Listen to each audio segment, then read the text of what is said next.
Well, we continue to see this north-south divide in weather conditions across the UK and Ireland, but also across Europe, also with some winteriness going from Scandinavia all the way into Turkey. And of course, we still remain very, very mild for the time of the year across western and southwestern portions of Europe here. Thanks for clicking on to the Tuesday edition of Vogan's European Outlook. This is Arctic Oscillation here, firmly. Well, we're actually sitting right on neutral at the moment, but notice it dives to -2 sigma below average, below the neutral line.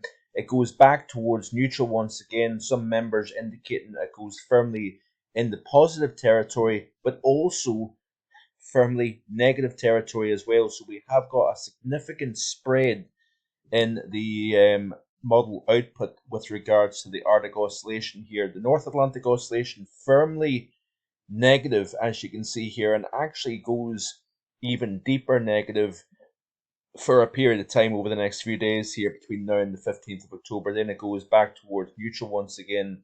A little bit of a better agreement with models, taking it from deep negative up back to neutral once again. So where do we start? It just has been a remarkable period of weather across many portions of the northern hemisphere at the moment here. A large amount of uncertainty as we go forward. Where do we go as we step towards the middle and second half of October and beyond that? Some of the models spread even for November, some taking a strong block to the north, indicating something rather chilly, but also some model members indicating that we have got quite an unsettled November coming up as well, with more of a trough just to the west northwest of the British Isles here. So really very, very difficult to decipher where we're going with the pattern. Notice here, this is off the GFS ensemble here. This is the 850 temperatures over London. Very warm compared to average at the moment. We do see a drop off, a little bit of an uptick slightly at 850 millibars. So we go from plus 15 down to about 7 or 8 Celsius at 5,000 feet, and then we go slightly back up once again before we nosedive towards the 14th and the 15th and the 16th, where the 850 temperatures, quite a lot of good model agreement that the temperatures at 5,000 feet above London goes below freezing this upcoming weekend here, and then it's really a tick back up above average once again in the ensemble mean. That wide solid line is the ensemble mean, and of course the individual members are of course the spaghetti chart here. So it's really very, very uncertain as we go through the second half of the month. Looking at the CFSV2, this is the 850s over the northern hemisphere, and this is for the upcoming week here. So you can see the big negative over Scandinavia, strong positive across southern Europe here. So this is that north-south divide in the temperature profile here. Actually, wintry conditions across parts of Norway, Sweden, Finland, into western Russia, where we've got summer-like warmth continuing across central and southern portions of Europe here. Notice here that we've got quite a strong positive here, North Atlantic, southern Greenland, over the northern half of North America. We've got this trough over the eastern United States. We've got quite a negative here, as you can see, over the Northeast Pacific at the moment here. But looking at Europe here, we've got a very, very distinct difference. This is, of course, the 500 millibar anomaly chart here. So very deep negative over Northern Europe versus a positive anomaly across southern portions of Europe here. So let's get into the little bit more detail with regards to what's been going on in the last wee while or so. Some very, very impressive contrasts here. It really has been a weird and wacky past few weeks for the UK and Ireland here. Some exceptional warmth for October has been continuing. Now, up here across the north, I've received personally at my weather station here at Mark Vogan Weather HQ, I've seen 60.40 millimeters of rainfall within a 24-hour period. I've had over 106 millimeters through the first 9 days of October. On Saturday, the high was 9.3 Celsius, which actually is the coldest daytime maximum here at the house since the 29th of April, and the majority of Saturday afternoon, underneath that heavy persistent rain, the temperature was stuck at 6 or 7 Celsius throughout the course of the day. Distinctly cold feeling. Then during the overnight last night, temperatures were between 14 and 15 Celsius all night long. Winds picking up out of the southwest thanks to a weather system moving into the northwest Highlands. So winds coming in from a southwesterly direction, reintroducing warmer air from the south once again here. So, daytime maximum today, 17.8 Celsius, the warmest day of the month so far. But yet just a few days ago, it was the coldest day since April 29th. And, the wettest month of the entire year was September, 124 millimeters of rain fell. It's not a kick in the backside off that now through the first 9 days of October.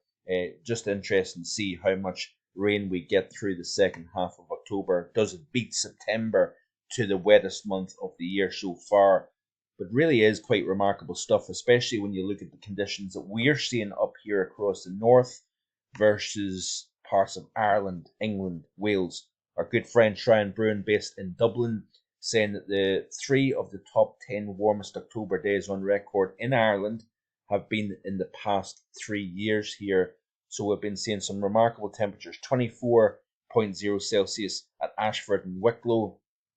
That was, I believe, the 4th warmest day in Ireland history. This is going back, I believe, to yesterday. So we had a 24 Celsius on the 7th of October here. So that's going back to the 7th, of October. Then on the 9th of October, we've seen 23.3 at Phoenix Park in Dublin. And then on the 8th of October, we've seen a temperature of 22.7 Celsius. So I think, from what I can gather, 10 of the warmest October days have been not in the past 3 years. I apologise, I'm reading it wrong. The past 3 days has produced a top 10 warmest October day. I'll get there in the end, but isn't that remarkable stuff? Now, a temperature yesterday, by the way, the peak of the heat was expected to be Sunday afternoon, but it was actually Monday afternoon, and East Malling in Kent recorded 26.1 Celsius. Now, bear in mind that the all-time record for October is 29.9, recorded back on the 1st of October 2011 here. But the 26.1 Celsius is pretty impressive given the fact that that was recorded on the 9th of October. So, not that far off the middle of the month, and we're seeing a temperature as high as 26.1 Celsius. We've also seen 3 consecutive days above 25 Celsius. The last time this happened was in October of 2011, the year that we recorded the all-time record. However, we actually achieved another 25 plus this afternoon, which I think that takes us to the first time we've had, 4 or 5 days above 25 in a row in October, and that's in the first time since 1959 for the UK. So, really impressive stuff, to say the least here. We'll look at the Indian Ocean Dipole, and we'll look at the El Nino in the days ahead here. I don't want to look at that just yet because there's a lot of interesting things going on at the moment with regards to that. We'll also look at some of the longer range stuff as well coming up also. So yeah, Brittle in Essex recorded 25.7 Celsius this afternoon, making it the 4th day in a row above 25 Celsius. The last time this happened, according to the Met Office, was back in 1959. Also, Shrine went on to say that Dublin has had 5 consecutive days above 20 Celsius, and the only other possible occasion that has happened before in October here was at Phoenix Park in 1869, but that pre-dated standard exposure 1881 onwards applies for records. Phoenix Park had 4 consecutive days in 1949. So we're right up there here with some historic warmth. And of course, this comes on the heels of some remarkable warmth during the month of September. Of course, we had the warmest September in the Central England temperature record. Records dating back to the 1600s. So, like I've said before, folks, no matter what way you're looking at this, whatever side of the fence you're on with regards to climate change, it certainly is remarkable how much warmth we are seeing in the and around the planet and the hemisphere at the moment here. Like I've said before, I try my very best. I'll give you my opinion, but I try my very best to stay as unbiased as possible, not just showing you one side of the divide. I try to show you everything and everything that is of interest, of course, as well. That's the primary target, is providing you with interesting information for you to take away. Stupidly, before we continue on, I actually showed you week 1 of the CFSV2, and then I completely lost track and didn't show you week 2 of the CFSV2 weeklies here. So this is week 2, the 8 to 14 day period. Let's go back to the week 1 and see what we're looking at here. So of course we've got the big north-south divide over Europe here. We've got the positive over northern Canada. As you can see here, trough underneath. Look at the flip around takes place during week 2 here. So the CFSV2 indicates that we've got a very strong negative over the North Atlantic and Greenland. Notice here that we've got this big split now. Now we've lost the negative. We've replaced it with a positive over Scandinavia, which is quite interesting. But this is a rather mild setup here for the UK, with the negative to the west and the high to the east here. Let's look at the latest run of the GFS here. So we've got, of course, wet weather across the northwest at the moment here. We've got an area of low pressure over the North Atlantic.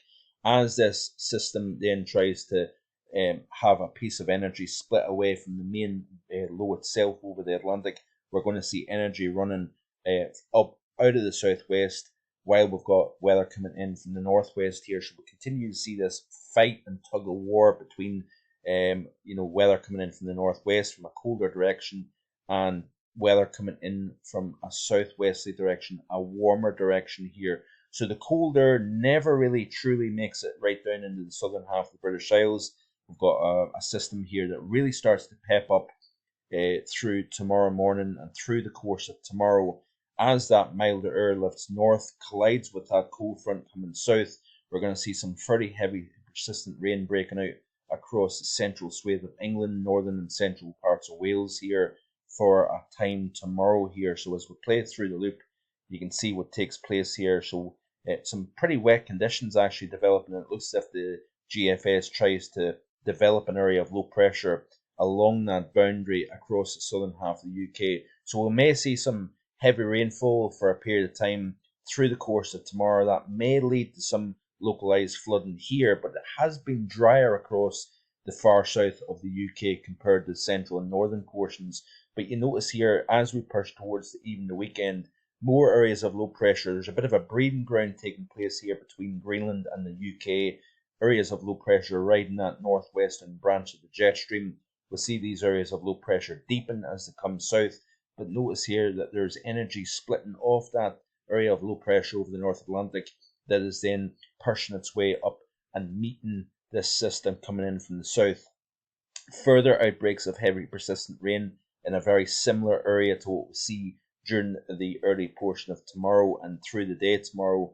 And it looks as if that system then livens up. We do have this clash, but not anywhere near as extreme as what we've seen back during the course of the weekend here. Some pretty wet weather actually across the far south of the UK and in the northern France, the Low Countries, as you can see here.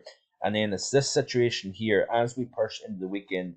Area of high pressure over the North Atlantic, low pressure, fairly deep over Scandinavia, and we've got that northerly wind coming down. We've actually got some Arctic air getting drilling south here over the British Isles here. So look at the 850 temperatures here before we finish off for today, and you've got some fairly cold air at 850 millibars coming all the way down over the UK, at least over Scotland at -3, -5 Celsius isotherm, drilling all the way to the south coast of the UK here. So that will certainly be a shock to the system, especially across southern areas. What's the ECMWF looking like for the same time frame? Yeah, it's also indicating some fairly cold air coming down. We'll look at this in a little bit more detail in the next few days. We're also going to look at winter and some of the big climate drivers as well, some of the discrepancies in the models as well. So stay tuned for that. Lots going on. Keep it right here on marvelingweather.com, and I'll see you again tomorrow with more. Bye for now.